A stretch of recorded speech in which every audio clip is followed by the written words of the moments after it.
आपल्या सगळ्यांना माहिती आहे की ही लोकसभेची निवडणूक एका दृष्टीने आणि सगळ्याच अर्थानं देशाची निवडणूक आहे. बाकीच्या निवडणुका पंचायत समिती असेल, ग्रामपंचायती असेल, या निवडणूक आपल्या गावाचा कारभार पाहण्यासाठी असतात. पंचायत समितीची निवडणूक आपल्या गणाचा कारभार पाहण्यासाठी असते आणि ही निवडणूक संपूर्ण देशाचा कारभार पाहण्यासाठी असते. या निवडणुकीचं महत्त्व असं आहे की देशातल्या कारभाराबरोबर भारत जगाच्या बाजारामध्ये कसा उभा राहील, किती ताटमान्यानं उभा राहील, भारताचं जगामध्ये काय वजन असेल, या सगळ्या गोष्टीचा सारासार विचार करून आपल्याला मतदान करायचं. आपण बाकीच्या स्थानिक प्रश्नापेक्षा जागतिक प्रश्न, देशाच्या पातळीवरचे प्रश्न आणि कायदे सुव्यवस्था या संदर्भामध्ये लोकसभेमध्ये निर्णय घ्यायचे असतात.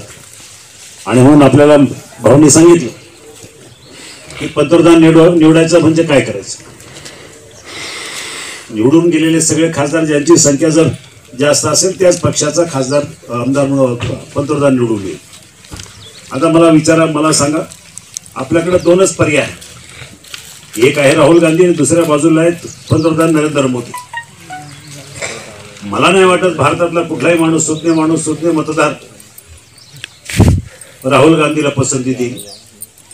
कारण देश चालवणं म्हणजे गांभीर्याची गोष्ट आहे. देश चालवणं म्हणजे जबाबदारीची गोष्ट आहे आणि जबाबदारीचा अनुभव असलेले पंतप्रधान म्हणून तुम्ही ह्या सरकारचं कामगिरी गेल्या 5 वर्षातली पाहिली. काही ठराव गोष्टी, काँग्रेसचे सरकार होतं 10 वर्ष, हे भाजप शिवसेनेचं सरकार आहे 5 वर्ष. ह्या एक ठळक मुद्दा आपल्याला आवर्जून सांगेल, काँग्रेस सरकारच्या काळामध्ये झालेले भ्रष्टाचार, मग ते राज्यातले असो किंवा केंद्रातले असो, इतक्या मोठ्या प्रमाणात भ्रष्टाचार होता की त्यांना अपचन होईपर्यंत भ्रष्टाचार झाला. म्हणजे 70,000 कोटी रुपयाचा जलसंपदा खात्यातला घोटाळा हे सगळ्या जगाला माहिती आहे, सर्वश्रुत आहे. 2G स्पेक्ट्रम घोटाळा 2 लाख कोटीचा आहे. कोळसा घोटाळा 2.25 लाख कोटीचा आहे. कॉमनवेल्थ घोटाळा ही जवळ 65,000 कोटीचा. हे असे सगळे जर प्रकार पाहिले तर लोकांना वाटायला लागले की पुन्हा मात्र ह्या सरकारला, काँग्रेस असेल किंवा राष्ट्रवादी काँग्रेस असेल, या सरकारला पुन्हा सत्तेवर आणायचं नाही. आणि म्हणून देशाच्या कानाकोपऱ्यामध्ये आज एकच आवाज आहे की काही झालं तर ह्या देशाचे पंतप्रधान म्हणून फक्त आणि फक्त नरेंद्र मोदींनाच आपण निवडून द्यायचं. तर काय निवडून द्यायचं, काय केलं 5 वर्ष आपण सगळ्यांना माहिती आहे. एका बाजूला पारदर्शी कारभार करत असताना ह्या सरकारनं 5 वर्षामध्ये एकही मंत्री दाखवा केंद्र सरकारमध्ये की ज्यानं भ्रष्टाचार केला, त्याच्यावर आरोप आले, ज्याच्यावर काही दोष निर्माण झाले, असं एकही नाही. कारण मी जवळून पाहिले या सरकारमध्ये, या सरकारच्या मंत्र्यांना काम करताना, या सरकारला काम करताना मला दोन्ही सरकारमधला फरक जाणीवपूर्वक स्पष्टपणे दिसून आला. काँग्रेसच्या काळामध्ये बघितलं आणि ह्या काळामध्ये पण बघितलं. काँग्रेसच्या काळामध्ये ह्या सरकारनं आपल्या जिल्ह्यावर, आपल्या राज्यावर निधी देताना कधीही सगळं हातानं ह्या तालुक्याला, ह्या जिल्ह्याला निधी दिलेला मला आठवत नाही.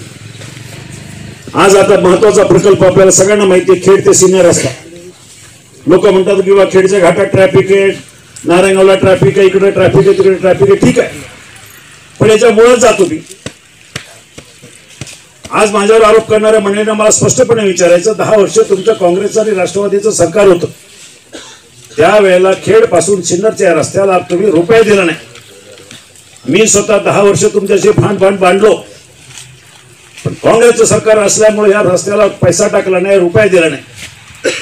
ज्या वेळेला या रस्त्यावर हे सरकार आलं, भाजप शिवसेनेचं सरकार आलं, पहिल्याच वर्षी नितीन गडकरीनं त्याला वर्क ऑर्डर दिली, रस्ता मंजूर केला, काम झालं. आज अपूर्ण जरी असलं तरी कामाला सुरुवात तर आम्ही केली. 80% काम तर आमच्याच काळात पूर्ण झालं. माझ्यावर टीका करणाऱ्या सगळ्या राष्ट्रवादीच्या लोकांना मला नम्रपणे विचारायचं, तुम्ही काही केलेलं नाही, पण मी काही ना काहीतरी केलं, 80% काम पूर्ण केलं.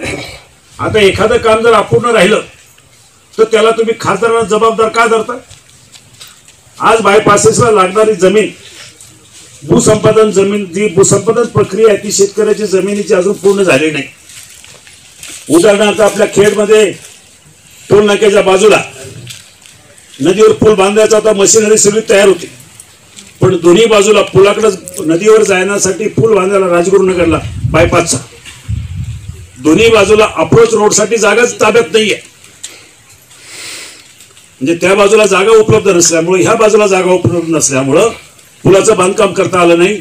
म्हणून मी पर्याय काढला. म्हणून मी डाव्या बाजूला इकडनं जाताना डाव्या बाजूला केदारेश्वर पूल बांधून घेतला. तातडीने त्याच्यावर 12 कोटी रुपये खर्च केले. आज राक्षवाडीला संपूर्ण जागा आपल्या ताब्यात नाही. बायपासचं काम जरी करायचं झालं, मशिनरी बी टेंडर काढलंय 500 कोटी रुपयाचं. मंचरला बायपासेसला जागा ताब्यात नाही. ज्या ज्या ठिकाणी जागेचा प्रश्न सुटलाय त्या त्या ठिकाणी किंमत झाली, निवाडा झालाय. पण एका घरामध्ये 3-3 भाऊ 4-4 भाऊ, हा भाऊ म्हणतो नाही पैसे माझे, तो म्हणतो पाहिजेत, सगळे तिन्ही भाऊ कोर्टात गेले. त्यामुळं जागा अजून सरकारच्या ताब्यात नाही. आता ह्याच्यासाठी सरकारनं तर मेहनत केली आहे. सरकारचा प्रतिनिधी म्हणून, खासदार म्हणून मी मेहनत केली, प्रकल्प मंजूर करून आणला, पैसे मंजूर करून आणले, टेंडर केलं, वर्क ऑर्डर काढली आणि 80% काम पण पूर्ण केलंय. ठीक आहे, ही सरकारी प्रक्रिया ती होईल, आज नाही उद्या. शेतकऱ्यांच्या जमिनीचे भूसंपादनाचे प्रश्न सुटल्यावर ते होईलच, पण त्याला थोडा वेळ लागतो. सांगण्याचा मुद्दा, ही कामं आमच्या काळामध्ये मंजूर झाली, तुमच्या काळामध्ये तुम्ही काहीच केलं नाही. म्हणून राष्ट्रवादी काँग्रेस पक्षाच्या कुठल्याही माणसाला या रस्त्याच्या संदर्भामध्ये माझ्यावर बोलण्याचा काही अधिकार नाही. आज दुसरा प्रश्न निर्माण केला जातो विमानतळाचा.